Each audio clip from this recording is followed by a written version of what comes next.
Bismillahirrahmanirrahim. Assalamualaikum warahmatullahi wabarakatuh.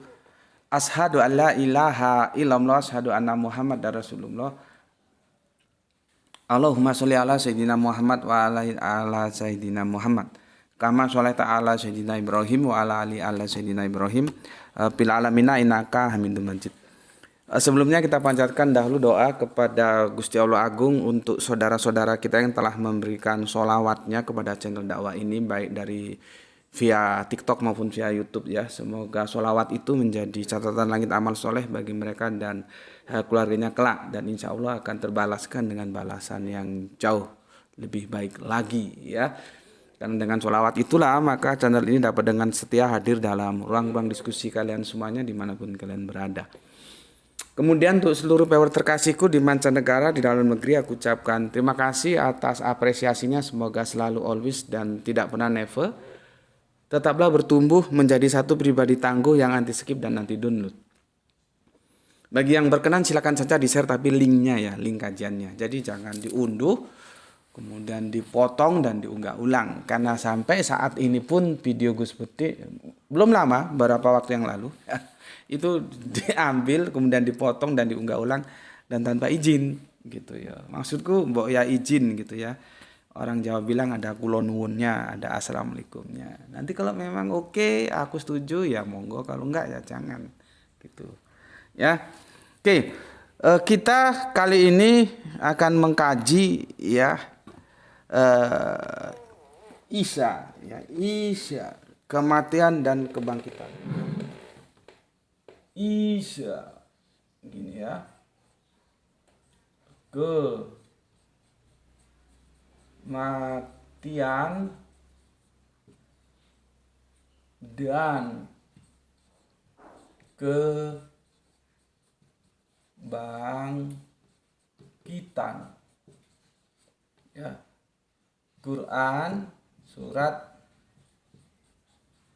Maryam surat 19 33 sampai 34. Ini tajuk kita, dan saat ini saudara-saudara Kristen kita sedang merayakan Paskah ya. Kalau Paskah Kristen itu setelah kebangkitan itu ya. Nanti Paskah Yahudi itu kan setelah keluar dari perbudakan di tanah Mesir. Jadi Yahudi dan Kristen sama-sama punya Paskah, tetapi berbeda ya. Kalau Yahudi Paskah dari perbudakan di tanah Mesir ya, itu hari kemerdekaan mereka, gitulah gampangannya ngomong. Kalau Kristen Paskah kebangkitan itu setelah proses penyalipan dan kematian tentunya ya. Dan kita berharap semoga saudara-saudara Kristen kita bisa melaksanakan Paskahnya dengan aman, dengan damai, dengan tanpa ada huru-hara gitu ya. Karena perbedaan di antara kita itu sebuah sunatullah, jadi mari kita saling menghormati ya. Jadi kita umat Islam ini tidak boleh mengganggu untuk saudara-saudara kita yang kafir ketika mereka memperingati hari-hari ya, raya mereka, hari-hari ya, teologis mereka ya. Kita harus hormati dan jangan memberikan sebuah suasana kegaduhan, itu ndak boleh ya. Dan semoga negara kita juga selalu aman ya, tidak ada lagi huru-hara ya. Nggak baik lah ya. Semua perbedaan itu bisa kita diskusikan kok gitu. Ngapain terus cenderung pendekatan physically ya, kan nggak baik ya. Oke, hari ini adalah Paskah ya, setelah Jum'ah kemarin ya, kematian. Jadi Yesus itu Tuhan ya. Yesus itu Tuhan. Satu-satunya Tuhan yang mati itu Yesus. Gitu ya. Kalau alif lam lam ha dan YHWH itu Tuhan yang tidak pernah mati, bahkan tidur pun tidak. Maka kalau kita baca di perjanjian lama, penjaga Israel itu tidak pernah tertidur ya. Begitu juga ya di perspektif Islam ya, tidak pernah tidur gitu. Nanti di kekristenan beda lagi, ada Tuhan yang pernah tidur dan Tuhan yang pernah mati. yaitu Yesus gitu. Jadi aku jelaskan supaya kalian tahu perspektifnya. Satu-satunya Tuhan yang pernah mati dan satu-satunya Tuhan yang ngantuk yaitu Yesus gitu. Jadi kalau ditanya Yesus itu Tuhan, iya, tapi dia punya spesifikasi yang tidak dimiliki oleh Alif Lam Lam Ha dan YHWH, dan itu memang tidak boleh dimiliki. Ya, tentang ngantuk dan mati itu, ya. Oke. Macet-macet lagi, Gus. Katanya ada laporan TikToknya macet-macet lagi. Iya kah? Sebentar Kang Imaduddin ya, kita sedang upayakan ini. Oke? Ya, ini kita rekod kok ya.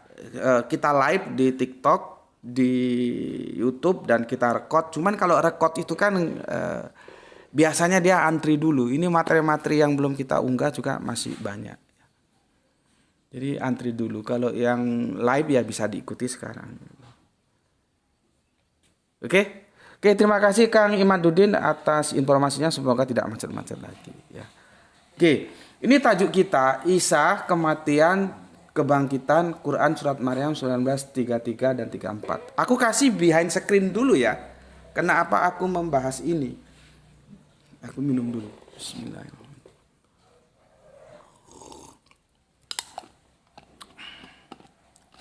Aku itu freeman ya. Freeman itu preman, penganggur. Tidak terikat pada satu institusi. Jadi nggak tahu. Kemarin sempat tanya aku sama permaisuriku, ini hari apa kok kamu nggak ngantor gitu. Aku juga nggak tahu kalau Jumat kemarin itu hari kematian ya, kematian. Kalau kita ya kematian Isa. Ya. Diperingati menjadi Jumat Agung ya, Jumat Agung. Dan sekarang hari Minggu ya, kalau kita nyebutnya Ahad, itu hari Paskah ya, kebangkitan. Dan aku di Facebook dicolek oleh seorang kafir Kristen tentunya, yang aku nggak kenal dia, tapi nggak tahu kok masih banyak aja yang nyolek-nyolek aku ya. Dalam unggahannya itu begini ya, aku bacakan. Bagus unggahannya, bagus. Begini. Assalamualaikum warahmatullahi wabarakatuh, umat mukminun, atamana lakum jumatan mubarakatan saidatan. Aku ucapkan selamat hari Jumat Agung, hari kematian Isa Al-Masih penuh berkah. Isa loh ya. Isa. Bukan Yesus, Isa, dia bilang Isa. Ya. Al-Quran dan hadis menegaskan kematian dan kebangkitan Isa Al-Masih di dalam Quran Surat Maryam 33-34. Dan kesejahteraan semoga dilimpahkan kepadaku pada hari aku, dalam kurung Isa, dilahirkan, pada hari aku meninggal, dan pada hari aku dibangkitkan hidup kembali. Itulah Isa putra Maryam yang mengatakan perkataan yang benar, yang mereka berbantah-bantah tentang kebenarannya. Umat Islam berdalih bahwa ayat di atas doa Nabi Isa alaihissalam, ayat itu juga sekaligus mempertegas 3 peristiwa riwayat hidup Isa Al-Masih pada masa lampau atau yang telah berlalu, yaitu 1. Isa Al-Masih telah lahir. 2. Isa Al-Masih telah mati. 3. Isa Al-Masih telah hidup bangkit kembali. Ya. Quran Surat An-Nisa 158. Ya. Tetapi dalam kurung yang sebenarnya Allah telah mengangkat Isa kepadanya dan adalah Maha Perkasa lagi Maha Bijaksana. Ya. 4. Isa Al-Masih telah diangkat Allah kepadanya. Betul. Surat An-Nisa yang di atas menjelaskan bahwa Allah dan Isa Al-Masih ada di arsy bersama-sama. Selanjutnya kedua ayat yang di bawah ini juga menegaskan bahwa Isa Al-Masih telah mati dan telah dibangkitkan Allah kepadanya, ya, yang menegaskan kembali bahwa Allah dan Isa Al-Masih bersama-sama duduk di arsy. Quran surat 3 Ali Imran 55. Ya, ingatlah ketika Allah berfirman, "Hai Isa, sesungguhnya aku akan mematikan, mewafatkan engkau dan mengangkat engkau kepadaku." Quran surat 5 Al-Maidah 117. Maka setelah engkau mematikan aku, Isa, engkau yang mengawasi mereka. Ya, maksudnya umat Kristiani, mengawasi umat Kristiani. Ya. Terus ini close ada hadis juga yang dia nukil, ya. Saudara-saudaraku umat muslim yang berpikir, surah Al-Baqarah 87 menegaskan bahwa umat Yahudi telah membunuh, ya. Tuh nggak ada kendala tuh, sama diperhatiin. Nggak ada. Ya. Saudara-saudaraku umat Islam yang berpikir, ya, surat 2 Al-Baqarah 87 menegaskan bahwa umat Yahudi telah membunuh beberapa orang Rasul Allah. Kemudian Nabi Muhammad Shallallahu Alaihi Wasallam memperjelas, memberitahukan serta mengakui dan menyebutkan di dalam hadis-hadis beliau bahwa Isa ibnu Maryamlah salah satu nabi yang telah dibunuh dengan cara disalibkan sebagai berikut. Hadis Sahih Bukhari, ya. Abdullah mengatakan seakan-akan aku melihat Nabi, ya, menceritakan kisah salah seorang Nabi yaitu Isa dalam kurung yang dipukuli oleh kaumnya hingga berdarah-darah sambil ia menyeka darah yang mengalir dari wajahnya dan memanjatkan doa, "Ya Tuhan, ampunilah umatku karena mereka tidak mengetahui," ya, dalam kurung apa yang mereka perbuat. Hadis Sahih Muslim nomor 3347 dari Abdullah, dia berkata, "Aku seakan-akan melihat Rasulullah menceritakan kisah salah seorang nabi dalam kurung yaitu Isa yang dipukuli oleh kaumnya hingga berdarah-darah, lalu ia menyekah darah dari mukanya sambil berkata, 'Wahai Tuhanku, ampunilah kaumku karena mereka tidak mengetahui,' dalam kurung apa yang mereka perbuat." Hadis sahih, ya, Bukhari nomor 328, Abdullah berkata, "Sepertinya aku melihat Nabi sedang bercerita tentang kisah salah seorang nabi yaitu Isa yang dipukuli oleh kaumnya hingga berdarah-darah sambil beliau menyeka darah yang mengalir dari wajah lalu berkata, 'Ya Tuhanku, ampunilah umatku karena mereka tidak mengetahui,' dalam kurung apa yang mereka berbuat." Sahih Bukhari 6929, dia tulis ada alamatnya, ya, di sini. Oke. Ini dia mau closing ini, ya. Siapa nabi yang dipukuli dan disesah hingga berdarah-darah wajahnya? Tentulah Yesus. Ya, dia nggak pakai Isa, dia pakai Yesus. Ya, di atas saudara kafir Kristen kita pakai Isa, di sini pakai Yesus. Ya. Siapa nabi yang dipukuli disesah hingga berdarah-darah wajahnya? Tentulah Yesus. Sewaktu dia digantung di kayu salib, dia bermahkotakan kawat duri di kepalanya sehingga wajahnya berlumuran darah atau berdarah-darah. Hadis yang di atas dikutip oleh Alkitab sewaktu Yesus disalib berseru di dalam Lukas 23:34. Yesus berkata, "Ya Bapa, ampunilah mereka sebab mereka tidak tahu apa yang mereka perbuat." Dan mereka membuang undi untuk membagi pakaiannya. Berarti Yesus telanjang disalib, dan itu sudah kita bahas, ya, karena kitonanya itu diambil, ya. Kalau nggak tahu apa itu kitonagos, ya lihat videonya sudah ada. Jadi Yesus itu tersalib telanjang, topless, jadi titiknya ya nampak gitu loh, ya. Dan karena itu gue harus memberikan tanggapan yang kadang-kadang jemu juga gue nanggap. Gue mengatakan apa adanya, tidak ada unsur apapun, ya. Adapun yang ditambahi penutup itu kan estetikanya saja, ya. Oke, itu bukan sedang kita kaji dan itu sudah kita kaji sih, ya. Kemudian dia menukil begini, "Saudara-saudaraku umat Islam yang berpikir, percaya dan imanilah kepada ayat-ayat Allah Subhanahu wa taala dan hadis Nabi yang di atas yang membuktikan bahwa Al-Masih telah lahir, telah mati disalibkan dikuburkan, gue garis bawah dulu, disalibkan nggak ada loh ya, di hadisnya nggak ada disalibkan. Ini oten main-main sulap ini. Ya, hadis yang gue baca tadi, yang lu nukil nggak ada disalibkan.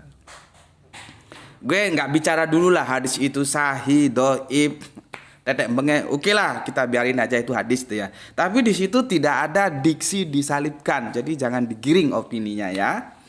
Oke. Saudara-saudaraku, umat Islam yang berpikir, percaya dan imanlah kepada ayat-ayat Allah Subhanahu wa taala dan Nabi yang di atas membuktikan bahwa Al-Masih telah lahir, telah mati, disalibkan dalam tanda kutip ya, dikuburkan dalam tanda kutip, pada hari ketiga bangkit dalam tanda kutip juga. Al-Quran tidak mengatakan begitu ya. Hidup kembali dan naik ke surga serta akan datang lagi menjadi hakim yang adil. Umat Islam yang tidak iman kepada setiap ayat Al-Quran atau ingkar dan mendustakannya pasti masuk neraka jahanam kekal ya. Surah Al-Haq 6949. Dan sungguh kami mengetahui bahwa di antara kamu, dalam kurung umat Muslim, ada yang mendustakannya. Ya kalau Muslim ya nggak mendustakan. Tapi dia bikin di antara kamu dalam kurung umat Muslim ada orang yang mendustakan Al-Quran. Lah kalau mendustakan Al-Quran itu bukan Muslim, blok. Gimana sih kerangka berpikirmu? Ya. Surat Al-Maidah 586. Dan orang-orang ingkar dan mendustakan ayat-ayat kami, mereka itulah penghuni neraka gitu ya. Jadi gue dicolek ya, dicolek di Facebook. Coba gue lihat Facebooknya, dengan dia ngunggah seperti itu ya. Semoga masih ada Facebooknya ya. Sebentar. Dia nggak tahu siapa Gus Beti.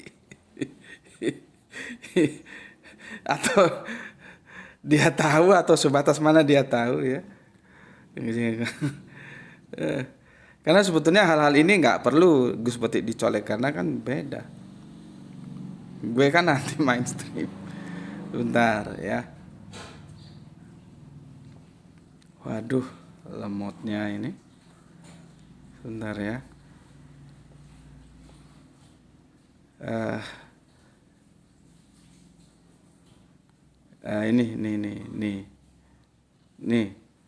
Ini ya, Gendis Surtini ya. Gendis itu jadi Jawa ini sepertinya. Gendis itu gula. Gendis Surtini yang menyolek gue. Ini tuh.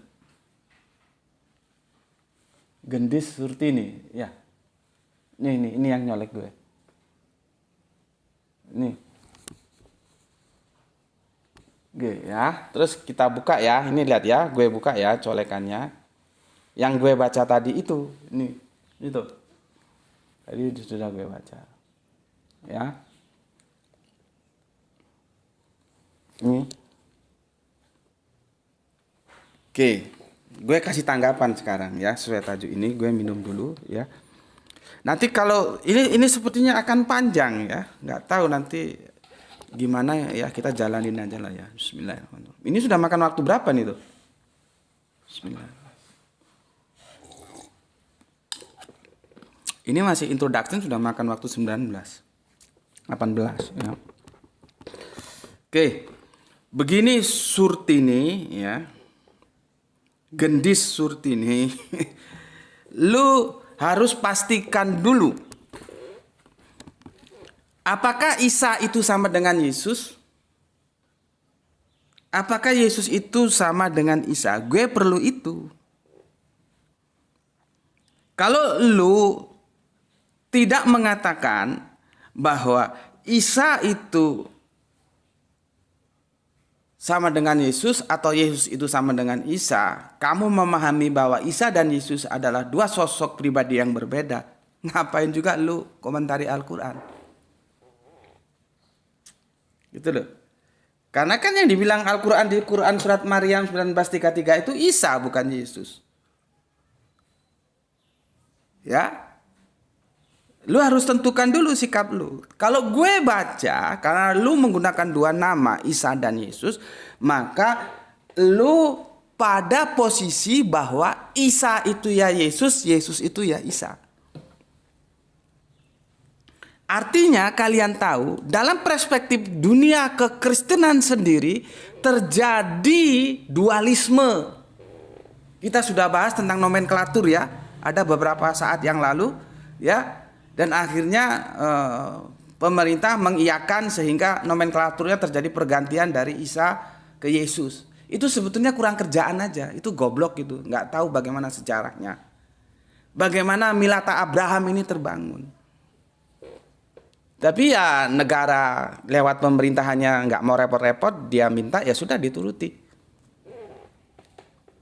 Tetapi sesungguhnya dalam dunia akademik ya itu menjadi sebuah perdebatan yang semua tidak satu suara. Begitu juga dalam dunia kekristenan. Tidak semuanya, bahkan 3 narasumber aku coba cari tahu pendapatnya. Dan itu cukup berkompeten. Mereka mengatakan Yesus itu ya Isa, Isa itu ya Yesus. Cuman ada kekristenan di pihak lain yang mengajukan kepada pemerintah sebagai nomenklatur yang harus dirubah. Mereka minta tidak menggunakan nama Isa tapi menggunakan nama Yesus. Coba. Mau nggak sekalian Abraham sama Ibrahim? Ini babak belur jadinya kan? Karena apa? Beragama modalnya romantisme belaka, tapi tidak didukung oleh wawasan pengetahuan. Kenapa Isa? Kenapa Yesus? Dan apakah Yesus itu nama aslinya? Apakah bundanya memberikan nama Yesus? Tidak mungkin. Yesus itu dalam perspektif Yunani, dan Bunda Maryam, semoga Allah merahmatinya, itu adalah orang Yahudi Israel. Bahasanya Aramaik. Senyimpang-nyimpangnya ya Ibrani lah bahasanya. Tapi sejarah mengatakan, banyak yang mengatakan Aramaik. Gak mungkin kasih nama Yesus. Jadi kalau mau cari yang benar seharusnya bukan dari Isa ke Yesus, tapi ke Ibraninya. Angel sulit ngejanya ya. Ibraninya itu Yoshua atau gimana gitu ya. Agak sulit mengejanya. Tapi yang jelas bukan Yesus. Yesus itu lidah orang Yunani gitu. Ya. Makanya gendis ya seharusnya menentukan sikap dulu. Apakah Yesus itu sama dengan Isa? Isa itu sama dengan Yesus? Kalau itu oke, berarti kamu pada Kristen yang berbeda dengan yang lain. Gak apa-apa berbeda. Ya. Dan kita umat Islam semakin tahu bahwa di antara mereka sendiri terjadi pro kontra antara Isa itu Yesus atau bukan. Jadi belum satu suara. Ya, yang pertama. Ya, berikutnya kamu salah orang kalau mencolek aku. Aku orang yang tidak percaya ada kehidupan manusia di atas langit. Aku sudah bahas kalau tidak salah 4 tahun lalu. Ya. Kanjeng Nabi Isa itu tidak akan turun lagi. Jadi seharusnya ngapain juga kamu colek aku? Kamu colek teman-teman Islam yang lain yang sudah aku kasih informasi. Ya, tapi kan namanya aku hanya bisa menyarankan, mereka mau menerima monggo, menolak juga ya monggo, aku nggak bisa memaksakan. Tapi aku sudah informasikan bahwa Kanjeng Nabi Isa mau turun lagi itu akidah saudara kafir Kristen kita, bukan akidah kita. Ya, jadi dihormati saja. Assalamualaikum Ji. Halo. Halo Ji. Halo. Aduh. Aku lagi live nih. Gimana ini? Bisa nanti. Aku lagi live nih. Jangan lihat aja di YouTube atau di TikTok lah. Ya. Ngapunten nanti tak telepon. Oke. Jadi aku nggak percaya ada manusia hidup di atas langit gitu. Di dalam kekristenan sendiri terjadi dualisme kok antara Uranon dan Paradise. Kalau Uranon itu langit, Yesus itu naik ke atas langit atau naik ke atas surga. Itu kan harus dikelirkan dulu. Cuman kalau kalian terjebak pada terjemahan-terjemahan doang, Ya akhirnya bawa belur seperti itu. Yesus naik ke surga atau naik ke langit itu diselesaikan dulu. Karena yang ada teksnya itu uranon bukan paradisus. Ya. Dan teman-teman Islam sudah aku ingatkan, ada manusia hidup di langit, nggak tahu gimana oksigennya, nggak tahu gimananya. Nanti mau turun lagi. Itu akidah saudara Kristen kita dalam perspektif kedatangan yang kedua. Kita hormati saja. Jangan lu ikut-ikut mengimani. Al-Quran tidak pernah menginformasikan hal yang sedahsyat itu. Apa Apa? Biar Bapak kasih tahu kamu cari apa? Power banknya di sana. Ayo cepat di kamar. Gitu loh. Ya. Tahu ya gendis ya, aku nggak percaya dan aku menolak, nggak rasional. Di sini kan kajiannya Isra, salam Isra. Aku sama teman-teman Isra itu pasti kalau ada ketemu itu salam Isra, Islam rasional. Nggak ada dongeng-dongeng seperti itu. Mau hidup dengan apa di atas langit atau di surga sana? Jadi kalau kamu mau mendiskusikan ini yang kamu colek seharusnya dari umat-umat Islam yang masih percaya Yesus nanti mau turun lagi atau kanjeng Nabi mau turun lagi itu. Kalau gue nggak percaya, sampai mampus gue nggak bisa percaya. Sulit rasionalitas gue menerima itu, kecuali dogma itu. Ya. Dan ini juga untuk teman-teman Islamku, kalau kamu mau diskusi itu kamu kenali dulu orangnya, kerangka berpikirnya gitu loh. Jangan seperti si gendis ini, asal comot orang saja. Dia nggak tahu bagaimana perspektif teologis keislamanku, gitu loh. Ya, tuh. Kemudian, ya, apalagi? Aku sebelum masuk ke sini ya, apalagi ya. Kemudian kamu harus juga, ya, mengerti Matius, ya. Matius berapa itu? Matius 12:40. Matius 12:40. Ini gue diskusikan habis-habisan di TikTok dengan saudara kafir Kristen kita yang ngaku sebagai nabi.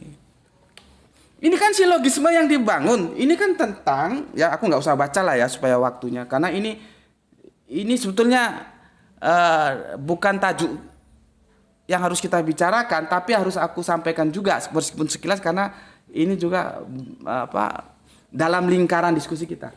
Ya, ini kan tanda Yunus ini. Tanda Yunus. Aku diskusikan habis-habisan, ya. Kalau mau membangun silogisme, ini kan Matius itu membangun sebuah katakanlah nubuah lewat perjanjian lama, ya, lalu mengatakan bahwa Yesus, ya, itu mengalami peristiwa seperti yang dialami Yunus.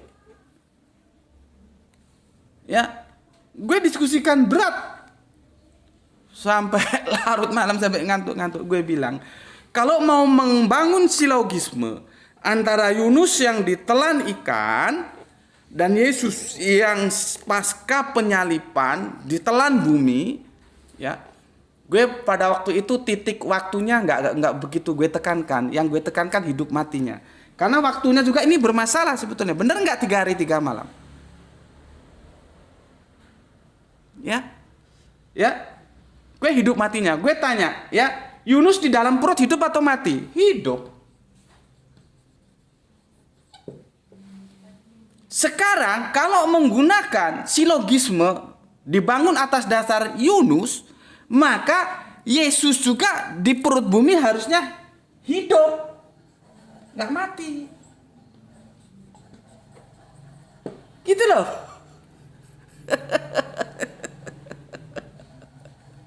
Tapi dia ngotot, oh nggak begitu, Yesus mati. Loh, bukankah Matius itu membangun sebuah nubuah lewat Yunus, ya, sehingga Dibangunlah silogisme itu 3 hari 3 malam dalam perut bumi.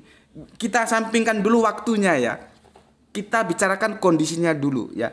Pertanyaan gue, Yunus di dalam perut hidup atau mati? Hidup. Kalau mati dia nggak bisa berdoa. Maka kalau demikian, Yesus di dalam kubur setelah pasca penyaliban itu juga hidup.